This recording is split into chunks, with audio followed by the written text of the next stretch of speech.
Noi scioperiamo perché chiediamo sostanzialmente la normalizzazione dell'ente,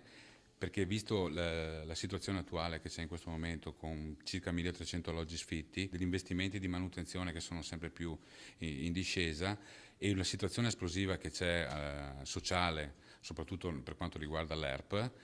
ci pone francamente in preoccupazione rispetto alle soluzioni che all'interno della nostra azienda si stanno creando, soprattutto per quanto riguarda la governance, sia in termini politici che in termini amministrativi, che ormai da ben 4 anni è completamente in una situazione di stallo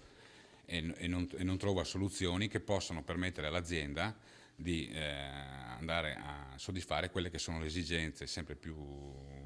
pressanti del mercato. L'incontro oggi con i sindacati dell'Ater di Venezia ha segnalato l'emergenza di una gestione di un'azienda pubblica davvero allo sfascio e siccome si parla di, sono aziende che occupano appunto la loro missione è quella di dare la casa a chi ne ha bisogno, i dati che loro portano, 1300 case sfitte, insomma una gestione davvero ormai